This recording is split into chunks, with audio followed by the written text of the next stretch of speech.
ఓం శ్రీ సాయిరామ్. నా పేరు రాధ.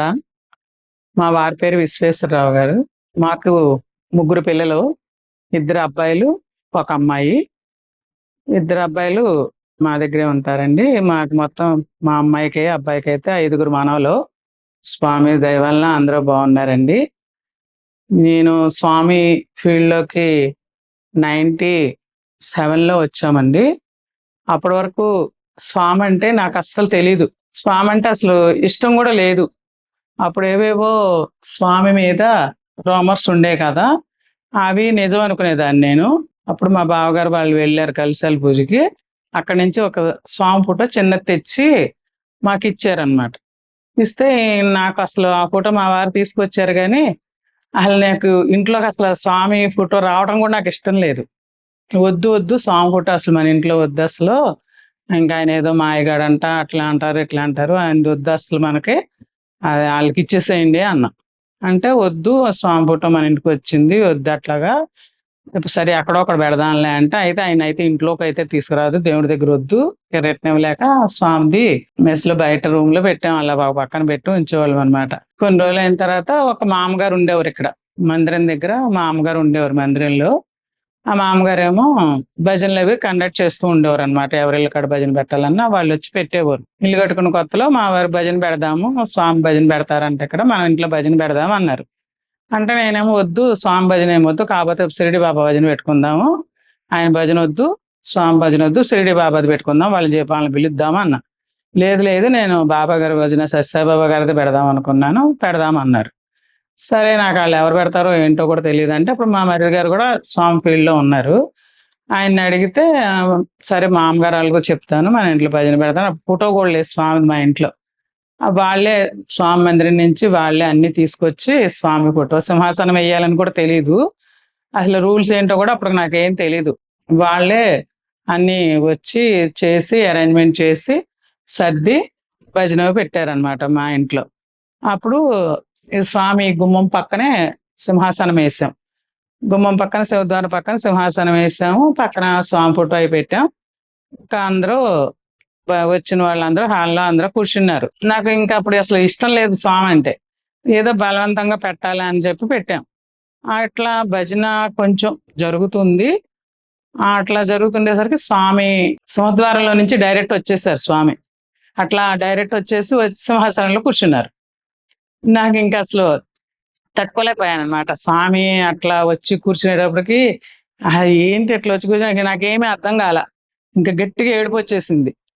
గట్టిగా ఏడ్చేసి ఇంకా భజన చేస్తుంటే, భజన ఇంకా ఆపద్దు ఆపద్దు, ఇంకా చేయండి ఇంకా చేయండి, భజన ఆపద్దు అన్నానంట.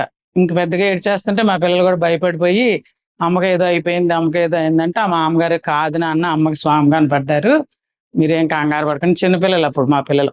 కంగారు పడకండి నాన్న, ఏం కాదు, అమ్మకి స్వామి కనిపించుంటారు అందుకే అట్లా అవుతుంది, ఏం కాదని చెప్పి పిల్లల్ని బుజ్జగించి మా అమ్మగారు నాకు కొంచెం విభూతి బొట్టు పెట్టి వీపు సమరుకుంటూ అట్లా కూర్చున్నారు.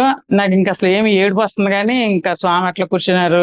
ఆ కళ్ళు మూసుకొని ఏడుస్తున్నాను, భజన చేయమంటున్నానంటే ఇంకా అట్లా గంట చేయాల్సిన భజన 2 గంటల పైనే చేశారంట ఆ రోజు. ఇంకా అంతవరకు చేశాక ఇంకా చేయమంటేనే ఇంకా చాలమ్మ చాలాసేపు అయిందని చెప్పి అప్పుడు ఆపారంట. భజన ఆపిన తర్వాత ఇంకా కొంచెం సేపు అయ్యాక నాకు తగ్గింది. అప్పుడు ఏంటి అని అడిగితే ఇట్లా అని చెప్పా. అప్పటి నుంచి ఇక స్వామి ఫీల్డ్లోకి వెళ్ళాము. ఆ తర్వాత వెళ్తున్నాం కానీ కరెక్ట్గా నాకు ఆ రూటు ఎట్లా వెళ్ళాలి ఏంటనేది తెలీదు. స్వామి గురించి తెలీదు, వేరే ఇంకా పూజలు అవన్నీ కూడా నాకేం తెలీదు. అప్పుడు కృష్ణాజరావు మాస్టర్ అని ఒక ఆయన ఉండేవారు. వాళ్ళ ఇంట్లో ప్రతి సోమవారం భజన జరిగేది. వాళ్ళ మనవరాలు నేను కొంచెం క్లోజ్గా ఫ్రెండ్స్ అనమాట. నాకు కొంచెం మంచిగా ఉండేది, ఇద్దరం ఫ్రెండ్స్. భజనకి నేను తెలియదు కానీ స్వామి అంటే తెలియదు కానీ సోమవారం ఏదో వాళ్ళు పిలిచారు కదా అని భజనకి వెళ్ళేదాన్ని. అలా వెళ్తున్నప్పుడు ఆ మాస్టర్ వచ్చి రాదమ్మా ఇట్లా ఎవరో స్వామి డివోటీ అంటమ్మా, సత్సంగం చెప్తారంట, ఈరోజు భజనకి రామ్మా అని చెప్పి అన్నారు. అని అంటే సరే అని చెప్పి, సరే ఏమో పెద్ద ఆయన వచ్చి పిలిచారు కదా వెళ్దాంలే అని వెళ్ళాం సత్సంగానికి. వెళ్తే అక్కడికి వెళ్ళిన తర్వాత సామూర్తి గారు సత్సంగం చెప్తున్నారు. కాకపోతే ఆయన ఎవరో నాకు తెలియదు. అప్పుడు ఇట్లా బ్యాంకుకి వచ్చారంటమ్మా సత్సంగం చెప్తారు అన్నారు. అంతవరకే. ఇంకా సత్సంగం చెప్తుంటే నా పేరు ఏంటమ్మా నీ పేరు ఏంటని అడిగారు. అంటే నా పేరు రాదండి అన్నా. అయితే రాదని ఎందుకు పెట్టుకున్నావు అన్నారు. అంటే అమ్మ వాళ్ళు రాధాస్వామి డివోటీస్ అండి. వాళ్ళు రాధని పెట్టారు నాకు పేరు. స్వామి వేరు కాదు, రాధాస్వామి వేరు కాదు, ఇద్దరు ఒకటే చెప్పారనమాట. ఇంకా అట్లా స్వామి గురించి చెప్పటం, స్వామి లీలలు చెప్పటం, ఆయనకి జరిగిన అనుభవాలు చెప్పటం, ఇంకా అట్లా అట్లా స్వామి ఫోల్డ్లోకి వెళ్ళిపోయా నేను. ఇంక అప్పటి నుంచి ఇక స్వామిని పట్టుకున్నా వదలలేదు ఇప్పటి వరకు. ఒక్క ఫోటోనే నేను ఇంట్లోకి రానేలేదు. కాకపోతే ఇప్పుడు మా ఇంటి నిండా స్వామే ఉన్నారు. ఆ స్వామితో పాటు స్వామి రూపం కూడా నా దగ్గరకు వచ్చింది. అప్పుడు కూడా నేను ఎప్పుడు అనుకునేదాన్ని, స్వామిని పాద నమస్కారం చేసుకోలేకపోయి చూసా స్వామిని. అయితే చాలా ఆనందంగా ఉంది నాకు. మెయిన్ స్వామి ఫోల్డ్లోకి రావడానికి నాకు కారణం సాంబమూర్తి గారే. ఆయన లేకపోతే నాకు స్వామి తెలిసేవారు కాదు, నేను స్వామి దగ్గరికి రాగలిగేదాన్ని కాదు. ఆయన వచ్చి చెప్పటం, చేయటం, నాకు ప్రతిదీ నేను అడిగిన దానికల్లా ఆయన ఓపికగా సమాధానం చెప్పటం, ఇంక దానికి ఆ రాధాస్వామికి స్వామికి ఏంటి తేడా అని ట్రయల్ చేసి చెప్పటం, అట్లా అవన్నీ చక్కగా విపులంగా నాకు శ్రద్ధగా అన్ని చక్కగా చెప్పేవారు. నేను అట్లా ఆర్తిగా అడిగేదాన్ని. ఇంక అప్పటి నుంచి అన్నయ్య అన్నయ్య అని పిలిచేదాన్ని. ఆయన చెల్లెమ్మ చెల్లెమ్మ అనుకుంటూ ఇంకా మా ఫ్యామిలీ ఫ్రెండ్ లాగా అయ్యారు. మా కోడలకేంటి, మా అమ్మాయికేంటి, పిల్లలు పుట్టిన వెంటనే ఫోన్ చేసేదాన్ని, అన్నయ్య ఇట్లా అబ్బాయి పుట్టాడు, అమ్మాయి పుట్టింది, మీరే పేరు పెట్టండి అనేదాన్ని. మీరే పేరు పెట్టండి అన్నయ్య అంటే సరేలే అని చెప్పి బారసాల టైం కల్లా ఆయన వచ్చేవారు, పేరు సెట్ చేసేవారు. మా పిల్లలకి 5గురు మానవాళ్ళకి కూడా ఆయన పెట్టిన పేర్లే మా పిల్లలందరికీ పెట్టుకున్నాము. ఆ స్వామి ఎంత ప్రేమ చూపించేవారో ఆ ప్రేమనంతా సామూర్తి గారు నాకు చూపించారు. నాకు ఆ స్వామికి ఆయనకి తేడా లేదని అనుకుంటాను. ఫస్ట్ టైం అదే నేను స్వామి దగ్గరికి వెళ్ళటం, స్వామిని చూడటానికి స్వామి దగ్గరికి వెళ్ళటం. మా వారిని అడిగా, మనం ఒక్కళ్ళు వెళ్ళాలంటే మనకి తెలియదు కదండి, మన నాగేశ్వర వాళ్ళు వెళ్తున్నారు వాళ్ళ అబ్బాయిని చూపించడానికి హాస్పిటల్కి, వాళ్ళతో పాటు వెళ్తే మనకు అన్ని చూపిస్తాడు, మనం కూడా వెళ్దాము అంటే మా వారు అన్నారు, సరే వెళ్దాం కానీ ఎక్కువ రోజులు ఉండడం అయితే కుదరదు మనకి, 2 రోజులు ఉండి స్వామి దగ్గర దర్శనం చేసుకుని 2 రోజులు ఉండి వచ్చేద్దాం అన్నారు. సరే అని చెప్పి బయలుదేరాం. ఇప్పుడు స్వామి దసరాలో ప్రతిరోజు సాయంత్రం స్పీచెస్ ఇచ్చేవారు. అసలు చాలా బాగా చెప్పేవారు అన్నమాట స్వామి అన్నిట్ల గురించి స్పీచెస్. అవి వింటుంటే అసలు మాకు రావాలని కూడా అనిపించలా. 2 రోజులు ఉందామని వెళ్ళిన వాళ్ళం 10 రోజులు అక్కడే ఉండిపోయాం.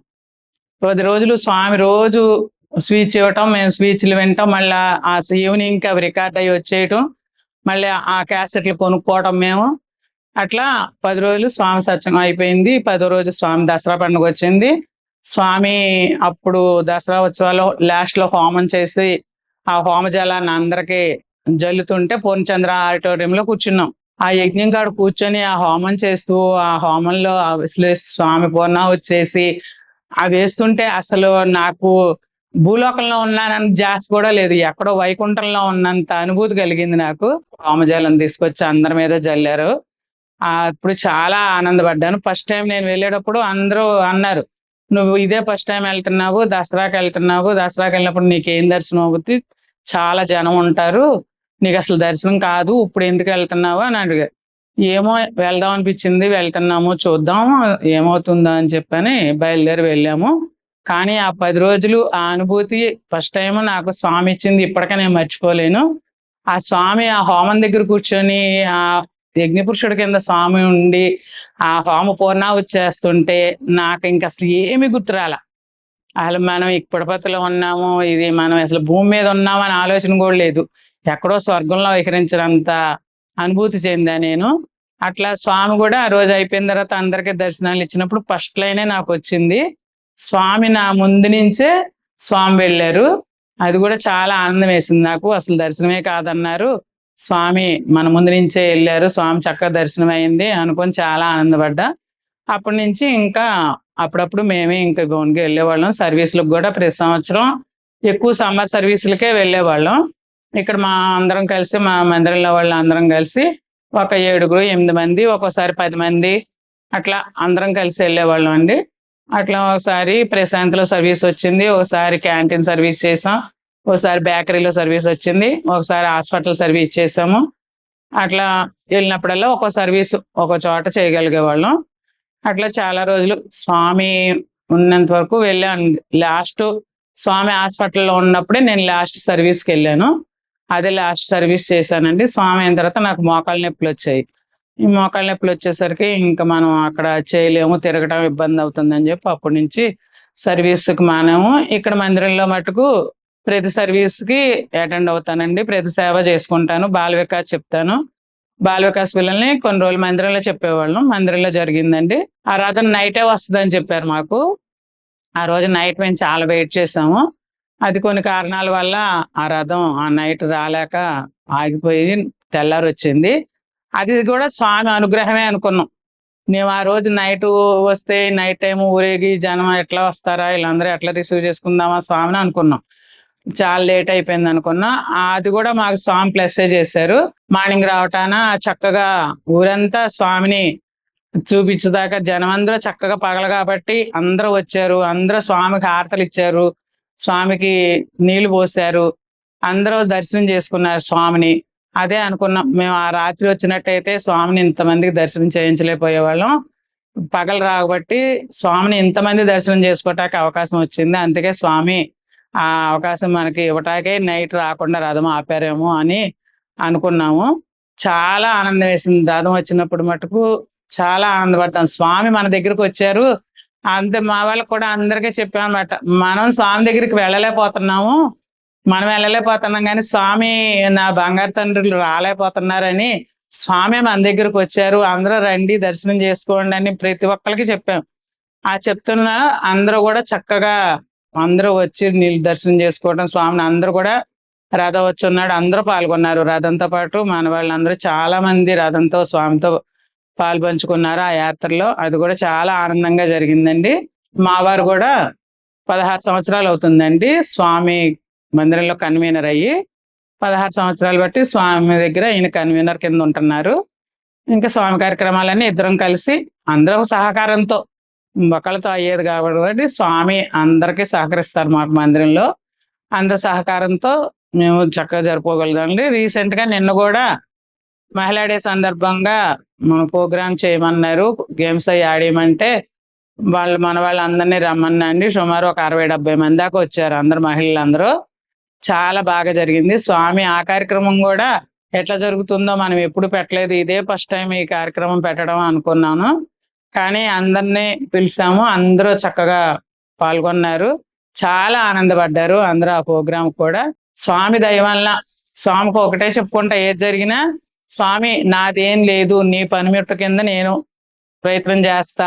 కార్యక్రమం నువ్వే ముందుండి నడిపించు. నువ్వే నాలో వచ్చి, నువ్వే నేననుకుని అలా నువ్వు నడిపించు తప్ప నాదైతే ఏమీ లేదు. నేనైతే నీ పనిముట్టు కింద నేను కార్యక్రమం జరుపుతానంతే. చేయాల్సిందంతా నువ్వే స్వామి. నువ్వే ముందుండి నడిపించు అని చెప్పి, ఆయన ఏ కార్యక్రమం జరిగినా నేను అదొక్కటే స్వామికి చెప్తాను. అలా ఏ కార్యక్రమమైనా ముందు కొంచెం స్వామి టెన్షన్ పెడతారు. కట్టినా గానీ ఆ టైమొచ్చేసరికి అంతకంటే చాలా బాగా జరిగేలాగా చేస్తారు. మే నెలలో మనది మహిళా దినం కాబట్టి, ఆ మహిళా డే రోజు శ్రీమంతాలు చేస్తాం ఇక్కడ. ఆ శ్రీమంతాలు కూడా ఇదివరకు ఒక 10 మంది, 15 మంది అట్లా చేసేవాళ్ళం. అట్లా ఇప్పుడు 2 సంవత్సరాలు బట్టి ఒక 40, 50 మంది దాకా చేయగలుగుతున్నాం. కోఆపరేషన్ చేస్తున్నారు. చాలా మంది మన స్వామి డివోటీస్ కాకపోయినా బయట వాళ్ళు నాన్ డివోటీస్ కూడా మనం చెప్తే శ్రీమంతానికి సరిపడా సెట్స్ వాళ్ళు తెచ్చేస్తున్నారు. అట్లా మనం ఇక్కడ అంగన్వాడీ టీచర్స్‌కి ఏంటి వాళ్ళకి చెప్పి నేను పిల్లలందరినీ వాళ్ళు గ్యాదర్ చేసి వాళ్ళని పంపియమంటే పంపిస్తున్నారు. తీసుకొస్తున్నారు వాళ్ళు. మనకి సహకరిస్తున్నారు వాళ్ళు గూడా. 55 మంది అయ్యారు ఈ సంవత్సరం శ్రీమంతాలకి. అట్లా ఆ ప్రోగ్రామ్ గూడా చాలా చక్కగా జరుగుతుంది. గ్రామ సేవలకు కూడా వెళ్తుంటాము. గ్రామ సేవలు గూడా మన చుట్టుపక్కల గ్రామాలన్నీ ఎళ్లి గ్రామ సేవలో నగర సంకీర్తన, మందిరాలు శుభ్రం చేయటం, వాళ్ళకి బాల వికాస్ చెప్పటం, ఊళ్ళో గ్రామస్తులందరినీ పిలిచి ఒక చోట చేర్చి వాళ్ళకి స్వామి గురించి చెప్పటం, వాళ్ళకి సర్వీస్‌కి రావాలి. సేవలో ఇంత ఉంటదమ్మా. స్వామికి సేవ చేసుకుంటే అని చెప్పి వాళ్ళకి చెప్పి వాళ్ళకి సేవకు పంపించడం.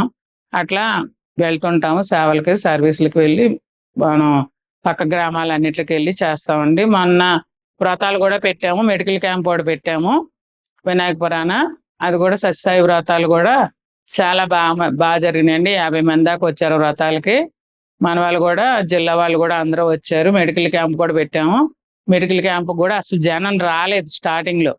ఎవ్వరు లేరు. అయ్యో! డాక్టర్‌ని పిలిసాము, మెడిసిన్స్ తెచ్చాము, మెడికల్ క్యాంప్ ఎట్లా అని అనుకుంటున్నాము. ఆయన ఊళ్ళో ఆయన పిలుస్తా అన్న ఆయన అడిగితే, అమ్మ అందరూ ఏదో ఫంక్షన్ పెట్టుకున్నారంట ఈరోజు.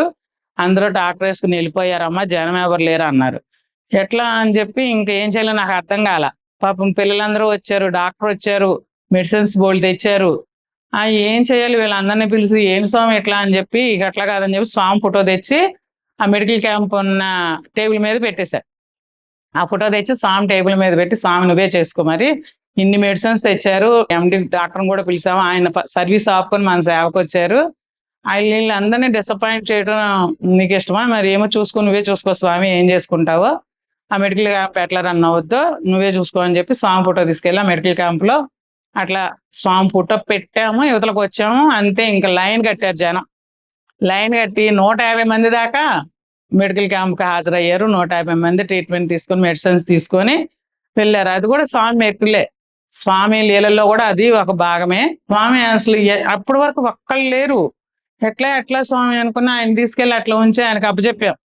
అంతే చక్కగా ఇంకా బ్రహ్మాండంగా జరిగింది. మెడికల్ క్యాంప్ 150 మంది దాకా చేయగారు. డాక్టర్ కూడా చాలా హ్యాపీ ఫీల్ అయ్యారు.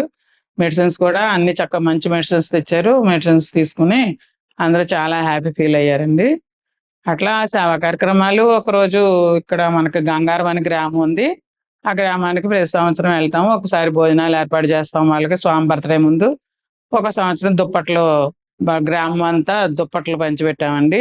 శ్రీమంతాలు గర్భిణీ స్త్రీలు ఎవరుంటే ఆళ్ళకి ఆ గ్రామాలకెళ్ళి ఆ గ్రామంలో చేసామండి. మొన్న అనంతారంలో కూడా స్వామి బర్త్‌డే ముందు అనంతారం వెళ్ళి అనంతారంలో కూడా గ్రామ సేవ చేసి వాళ్ళందరికీ స్వామి తరపున స్వామితో శ్రీమంతం చేసాం. వాళ్ళు చాలా ఆనందంగా ఫీల్ అయ్యారు.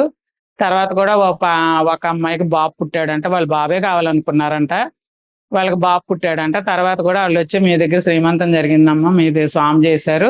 మాకు బాబు పుట్టాడని" చెప్పి నెక్స్ట్ టైం వెళ్ళినప్పుడు బాబుని తీసుకొచ్చి వాళ్ళు చాలా ఆనందపడ్డారు. "మాకు అట్లా శ్రీమంతాలని ఏంటో తెలీదమ్మా. ఇట్లా స్వామి దగ్గరికి వచ్చాం, చేసాం. మాకు బాబు కావాలనుకున్నాం. బాబు ఇచ్చాడు స్వామి" అని చెప్పారు. "అదంతా మీ అనుగ్రహం, స్వామి ఆశీర్వాదం అమ్మా" అని చెప్పాను. వాళ్ళు చాలా ఆనందపడ్డారండి. అలా సేవా కార్యక్రమాలకి చేస్తూ ఉంటాము. ఇట్లా చాలా సంవత్సరాల నుంచి స్వామి బర్త్‌డే కార్యక్రమానికి పుట్టపర్తి వెళ్దామని, అయితే ఇక్కడ కూడా పుట్టినరోజు కార్యక్రమాలు చేయటంలో కన్వీనర్ అవటంలో వీళ్ళందరూ, "మీరు లేకపోతే ఇక్కడ మరి ఎట్లా ఎవరు చూసుకుంటారు ఏంటి? మీరే వెళ్ళిపోతే ఎట్లాగా?" అని అట్లా అనటంలో ప్రతి సంవత్సరం అనుకునే వాళ్ళం వెళ్దామని ఇంక అట్లా ఆగిపోవటమే అయిందండి. నాకేంటి చాలా కోరిక. స్వామి పుట్టినరోజు నాడు స్వామిని వైట్ డ్రెస్‌లో పుట్టినరోజు నాడు స్వామిని చూడాలి అని చాలా కోరికగా ఉండేది. ఇంకా ఒక సంవత్సరం మా చిన్న బాబు ఏం చేశాడు, "అమ్మ మీరు వెళ్ళండి. మీకేం భయం లేదు. నేను చూసుకుంటాను. ఇక్కడ కార్యక్రమాలన్నీ మీరు ఎలా చేశారో నేను అలాగే చేస్తాను. ఏమేం చేయాలో చెప్పేయండి మీరు. ఏమేం చేయాలో చెప్తే నేను అన్నీ చూసుకుంటానమ్మా. నీకు చూడాలని ఉంది కదా! స్వామి దగ్గరికి పుట్టినరోజుకి వెళ్ళాలని కోరుకుందా. అది ఎందుకు నువ్వు ఆపుకుంటావు? ఈ సంవత్సరం మీరు వెళ్ళండి." మీకు ధైర్యం చెప్పాడు. "నేను అన్ని చక్కగా చూసుకుంటా. మీరు వెళ్ళండి" అని. ఇంకా సరే చూద్దాం. స్వామి ఎందుకో వాడికి ఇచ్చారు అవకాశం అని చెప్పి, సరే అని మేము ఆ సంవత్సరం మేము బయలుదేరి స్వామి పుట్టపర్తి బర్త్‌డేకి స్వామి దగ్గరికెళ్ళాము. ఇంక మా అబ్బాయే ఇక్కడుండి అన్ని స్వామి దండలైతే, డెకరేషన్ అయితే, భోజనాల ఏర్పాట్లయితే, జనాలకి పిలవటం, పాంప్లెట్లు పంచిపెట్టడం, అందరూ చెప్పడం అంతా మాకంటే చక్కగా చేశాడండి వాడు. అట్లా ఇక మేము స్వామి దగ్గరికెళ్ళి దర్శనం చేసుకున్నా కానీ నాకు టెన్షన్‌గుంది. ఇక్కడ వీడు ఎట్లా చేయగలుగుతాడో, వీడు ఇదే కొత్త ఎలా చేయగలుగుతాడో, స్వామికి మాట రాకూడదు అట్లా అనుకోని నేను అనుకునేదాన్ని. ఇంకా ఇక్కడ కార్యక్రమం అయిన వెంటనే ఇక్కడ వాళ్ళందరూ మాకు ఫోను చేశారు. ఫోను చేసి, "బ్రహ్మాండంగా జరిగింది కార్యక్రమం. మీకంటే మీ అబ్బాయి ఇంకా బ్రహ్మాండంగా చేశాడు. అసల డెకరేషన్ ఏంటి, భోజనాలేంటి, మీరేం చేశారు, మీకంటే బాగా చేశాడు మీ అబ్బాయి. ఇంక మీరు ప్రతి సంవత్సరం మీరు స్వామి దర్శనానికి వెళ్ళిపోండి. మీ అబ్బాయిని అప్పచెప్పేయండి" అన్నారు. అమ్మ సర్లే స్వామి మాట రాకుండా స్వామి చక్కగా జరిపించుకున్నారని నాకు చాలా ఆనందం వేసింది. ఆ ఇయర్ నుంచి కూడా ఇంక ప్రతి సంవత్సరం మా అబ్బాయే అప్పుడు పుట్టినరోజు కార్యక్రమాల వరకు మా చిన్న బాబాయ్ అన్నీ చూసుకుంటాడు. భోజనాలేంటి, డెకరేషన్ ఏంటి, ఇంకా అక్కడ ఏర్పాట్లు అవన్నీ ఆ ఇయర్ నుంచి తనే చూసుకుంటున్నాడు. మనమే కాదు స్వామి పోడులో ఉంటాం. మన పిల్లలు కూడా రావాలని చాలా తపన పడేదాన్ని. స్వామిని తెలుసుకోవాలి అనుకునేదాన్ని. స్వామి మా అబ్బాయిని అలాగా స్వామి దగ్గరికి చేర్చుకున్నారు. అప్పటి నుంచి స్వామి దగ్గర చేయటం, చెందటం అన్నీ. మొన్న రథం వచ్చినప్పుడు కూడా డెకరేషన్ ఏంటి, ఆ ఏర్పాట్లేంటి, పురమాయించడం ఏంటి అన్నీ రథానికి సంబంధించిన ఏర్పాట్లన్నీ మా బాబాయ్ చూసుకున్నాడండి. అట్లా మా కోడలు కూడా ఇంట్లో నాకు చాలా హెల్పింగ్‌గా ఉంటది. బయట నుంచి వచ్చిన అమ్మాయి తనకి స్వామి అంటే ఏమిటో తెలీదు. ఇక్కడికొచ్చిన తర్వాత మనల్ని చూసి ఆ స్వామి ఫోల్డ్‌లోకి తను కూడా స్వామి వాళ్ళకి వచ్చిందండి. సామూర్తి గారు కూడా చాలా సంతోషపడతారు. స్వామి నీకు బంగారం లాంటి కోడల్ని ఇచ్చారా అంటారు. వాళ్ళే కాదు, స్వామి డివోటీస్ ఎవరు వచ్చినా కూడా మా కోడల్ని చూసి చాలా ముచ్చట పడతారు. ఎంత మంచి కోడలు దొరికింది రాధగారు మీకు, ఎంత చక్కగా చేసుకుంటుంది అంటారు. అది స్వామి ఇచ్చిన వరం నాకు. అలా స్వామి నేను ఈ సేవ చేసుకోవడానికి నాకు ఆ కోడల్ని ఇచ్చారేమో అనుకుంటాను. అవి ఇవి చూసుకోవాలంటే నాకు కొంచెం కష్టం అయ్యేది. తను ఉండటం వల్ల ఇంట్లో బాధ్యత తను చూసుకుంటది పాపం. నేను బయట మందిరానికి రావటం, వచ్చిన వాళ్ళని చూసుకోవటం, అట్లా అది కూడా స్వామి నాకు ఒక వరమే. మా మనవడు కూడా ఇప్పుడు వాడు కూడా స్వామి ఫోడ్లోనే ఉంటాడు. వాడు కూడా చిన్నప్పుడు కూడా వాడు ఏదన్నా తిన్నా, ఒక చాక్లెట్ తిన్నా, ఒక ఒడియం తిన్నా, ఏది తిన్నా సరే తీసుకెళ్లి స్వామి దగ్గర పెట్టేవాడు. స్వామి తిను తినా అని స్వామి దగ్గర పెట్టడం, స్వామి తిన్నాగా స్వామి తింటున్నారులే అని చెప్పి మళ్ళీ తర్వాత ఇటు తీసుకుని తినేవాడు. అట్లా వాళ్ళు కూడా తెలియకుండా స్వామి ఫోడ్లోకి వెళ్ళారు. అది నాకు చాలా ఆనందంగా ఉంది. నేనే కాక నా పిల్లలు కూడా స్వామి ఫోడ్లోకి వచ్చారు, స్వామి దగ్గర తీసుకున్నారని అది నాకు చాలా ఆనందంగా ఉందండి. అలాగే మా స్వామి మా కుటుంబాన్ని అందరినీ కూడా ఆయన దగ్గర చేర్చుకున్నారు. ఇంకా మాకు ఇప్పుడు స్వామి తప్ప వేరే ఏది లేదు. అసలు ఆయన వద్దే అనుకున్న దాన్ని ఇప్పుడు అంతా స్వామే నాకు. ఆయనే సర్వం, ఆయనే తల్లి తండ్రి గురువు దైవం, అన్ని సమస్తం ఆయనే. నేను కొంచెం బాధపడితే స్వామి నేనున్నాగా బంగారు, నేనున్నాగా నీకు అని చెప్పేవారు. అప్పుడు నాకు ఆ బాధ అంతా పోయి ధైర్యం వచ్చేది. అట్లా స్వామి చాలా సందర్భాల్లో నాకు చాలా చాలా నాకు తెలిసి కొన్ని తెలియక కొన్ని కూడా స్వామి నాకు అలా చాలా విషయాల్లో హెల్ప్ చేశారు. కుడి చేయి పెయిన్ వచ్చి అసలు ఏమి ఇట్లా పట్టుకోలేకపోయేదాన్ని, కదపలేకపోయేదాన్ని. మణికట్టు కాడ బాగా పెయిన్ వచ్చేది. భజన చేసేటప్పుడు కూడా ఇట్లా తాళం కూడా వేయలేకపోయేదాన్ని, చాలా పెయిన్ వచ్చేది. స్వామి దగ్గర రోజు విభూతి మంత్రం చదివినప్పుడు ఆ విభూతి చేతికి రాసుకునేదాన్ని. అలా ప్రతిరోజు భజన అయినప్పుడే స్వామి విభూతి తీసుకోవటం, ఆ చేతికి రాసుకోవటం. అది ఎప్పుడు పోయిందో కూడా నేను తెలుసుకోలేకపోయే. తర్వాత అవును కదా, నొప్పి ఉండేది నాకు, ఆ నొప్పి ఏమైపోయిందా, అసలు ఇప్పుడు నొప్పి రావట్లేదు ఏంటి చెయ్యి అనుకున్నా. స్వామి విభూతి మనం రోజు చేతికి రాస్తున్నాము, ఆ విభూతి మహిమ వల్లే, స్వామి అనుగ్రహం వల్లనే చేయి నొప్పి తగ్గింది అని అప్పుడు తెలుసుకున్నాను. గొంతు కూడా చాలా తేడా వచ్చిందండి. గొంతు మాట కూడా వచ్చేది కాదు. మాట రాకపోతే అసలు భజనలు పాడలేకపోయేదాన్ని, మాట్లాడటం కూడా కష్టంగా ఉండేది. డాక్టర్ దగ్గరికి వెళ్ళాం. హాస్పిటల్ డాక్టర్ చూపించుకుంటే డాక్టర్ అన్నాడు నీ స్వరపేటిక అది ఏదో తేడా వచ్చింది, ఆ స్వరపేటిక మీరు అసలు మాటే మాట్లాడకూడదు, మీరు మాట్లాడారంటే ఇక మీకు మాట ఉండదు, మీ స్వరపేటిక మొత్తం పోద్ది, మీరు మాట్లాడకుండా ఉంటేనే మీకు ఆ కొంచెం మాటైనా ఉంటది, లేదంటే మీకు ఆ మాట కూడా పోద్ది, మీకు సైకిల్ చేయటమే తప్ప మాట్లాడద్దు అన్నాడు. అదేంటి గొంతు ఉండగా నేను మాట్లాడకుండా ఎట్లా ఉంటా, స్వామి నామం చెప్పకుండా ఎట్లా ఉంటా, భజన పాడకుండా ఎట్లా ఉంటానంటే అయితే అవన్నీ చెప్పు నీ గొంతు పోయినట్టే ఇంకా అన్నాడు డాక్టర్. ఇట్లానే అన్నాడు, నువ్వన్నీ పాడుకో అలాగే చేసుకొని నీ గొంతు ఉండదు, ఇంకా నీకు మాట్లాడే అవకాశం కూడా లేదన్నాడు. పోతే పోయింది, ఉంటే ఉంది గొంతు, నా గొంతు ఉన్నంత వరకు నేను స్వామి నామం చెప్పుకుంటా, స్వామి భజన పాడతా, ఎంతవరకు ఉంటే అంతవరకు ఉంటుంది, ఎప్పుడు పోతే అప్పుడే పోద్ది, ఉన్నంత వరకు మట్టుకు నేను ఆపను అని చెప్తే అయితే నీ ఇష్టం, నీకేం గొంతు లేదులే అన్నాడు. ఓకే అని చెప్పి వచ్చేసాం. ఇంక మళ్ళీ డాక్టర్ దగ్గరికి కూడా వెళ్ళలేదు. ఇంక రోజు స్వామి భజనకి వెళ్ళటం, ఇంకట్లే ఆ కీచురు గొంతుతోనే పాట పాడేదాన్ని, ఎట్లా ఉన్నా సరే అట్లా పాడేదాన్ని. అలా కొన్ని రోజులు పాడని రోజులు కూడా ఉన్నాయి. అసలు ఆ గొంతు కూడా వచ్చేది కాదు ఒక్కోసారి, అప్పుడు పాడకపోయేదాన్ని. ఒక్కోసారి కొంచెం ఏ కించురు గొంతుగా వచ్చినా సరే అట్లానే పాడేదాన్ని. ఆ పాట అయిపోయిన తర్వాత ఆ విభూతి మంత్రం అప్పుడు గొంతుకు రాసుకునేదాన్ని. ఆ విభూతి స్వామి ఇచ్చిన మంత్రం, విభూతి మంత్రం అయ్యాక గొంతుకు రాసుకునేదాన్ని. అట్లా కొన్ని రోజులు అట్లా రాసుకుంటా కొన్ని రోజులు అయిపోయింది. తర్వాత మాట వచ్చింది, పాట వచ్చింది. స్వామి మళ్ళీ ఇంకా అసలు ఆ గొంతు డాక్టర్ దగ్గరికి కూడా వెళ్ళలా నేను. ఆ గొంతున ఏం చేశారు, ఇప్పుడు చక్కగా మాట్లాడగలుగుతున్నా, పాట పాడగలుగుతున్నా, సత్సంగాలు చెప్పగలుగుతున్నా, బాల వికాస్ చెప్పగలుగుతున్నా. ఇవన్నీ చెప్పించడానికేమో స్వామి మళ్ళీ నాకు గొంతుని ఇచ్చారు అనుకున్నాను. మందిరంలో కూడా అందరికీ తెలుసు, మోకాలు కూడా చాలా పెయిన్ వచ్చేది. చాలా రోజులు బెడ్ సిక్ అయిపోయా, అసలు మంచం నుంచి లేసే పరిస్థితి కూడా లేదు. అట్లా రోజు ఏడ్చేదాన్ని, స్వామి ఇదేం పరిస్థితి నాకు, అసలు ఇంట్లో ఎందుకు చేసావు, ఇట్లా ఏంటి స్వామి, ఇట్లా ఏంటి స్వామి అనుకొని చాలా బాధపడేదాన్ని. అట్లా 6 నెలలు బెడ్ సిక్ అయ్యి ఉన్నా, అసలు మందిరానికి కానీ నడవటం కానీ ఏమీ లేదు. హైదరాబాద్ ఎవరో డాక్టర్ ఉన్నారు, ఇంజక్షన్ ఏదో చేస్తారని అంటే ఆ డాక్టర్ గారు ఒక ఇంజక్షన్ చేశారు. ఇప్పుడు 10 సంవత్సరాలు అవుతుందండి ఆ ఇంజక్షన్ చేసి. ఇప్పటి వరకు కూడా నేను చక్కగా నడవగలుగుతున్నాను, స్వామి కార్యక్రమాల్లో పాల్గొంటున్నాను, అన్ని కార్యక్రమాలు చక్కగా చేసుకుంటున్నానండి. హుసేన్ గారు కూడా మా దగ్గరికి రావటానికి స్వామి ఇలా ఇంటర్వ్యూ చేయటానికి స్వామిని తీసుకోవటానికి చాలా రోజులు బట్టి అడుగుతున్నారు ఆయన. కాకపోతే నేనే వెయిట్ చేస్తున్నా. అందరూ కలవాలి, అందరూ ఉండాలి. ఒక నలుగురు, ఐదుగురు ఉంటే కాదు కదా!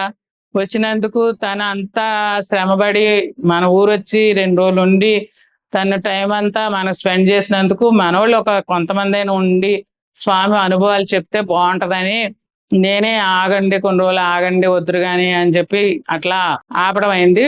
స్వామిది మహిళా డే సందర్భంగా ఇలా ప్రోగ్రామ్ పెట్టమనేసరికి ఫోన్ చేశాను వారికి. ఈ రోజు మరి నీకు అవకాశం ఉండి కుదిరితే వస్తే స్వామిదంతా ఇంటర్వ్యూ చేసుకోవచ్చు. అందరినీ స్వామి అనుభవాలు అందరి దగ్గర సేకరించుకోవచ్చు. మరి వస్తారా అంటే, సరేనమ్మా వస్తాను తప్పకుండా. వచ్చి అందరయ్యి తీసుకుని వెళ్తానమ్మా వస్తా అన్నారు. అట్లే మనవాళ్ళు కూడా నిన్న అందరూ వచ్చారండి.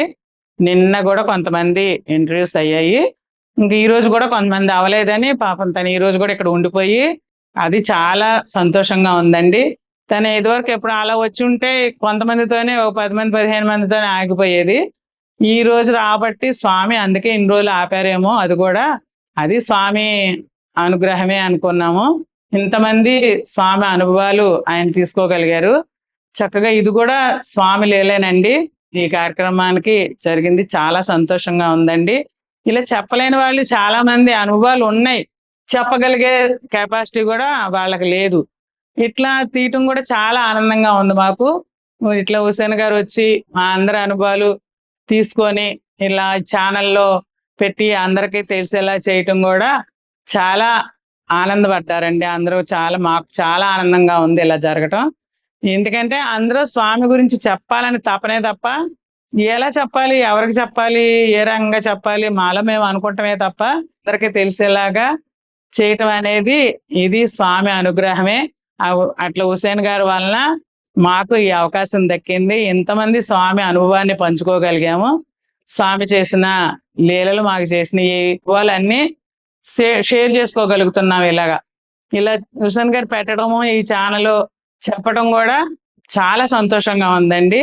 ఇట్లా ఒకరికొకళ్ళు తెలిసి స్వామి అనేది కూడా అందరికీ కూడా తెలుస్తారు. ఇట్లా స్వామి ఇలా చేస్తున్నారు, ఇలా చేయగలుగుతున్నారు, స్వామి ఫోల్డ్లోకి మనం వస్తే మనకు కూడా ఇలా అవుతుంది, మనం కూడా ఇలా స్వామి ఫోల్డ్లోకి వెళ్దామని ఇంకా తెలియని వాళ్ళకు కూడా ఈ ఛానల్ ద్వారా తెలుసుకొని స్వామి ఫోల్డ్లోకి వస్తారని నేను అనుకుంటున్నానండి. నాకైతే చాలా ఆనందంగా ఉంది ఇట్లా తీసుకోవటం కూడా.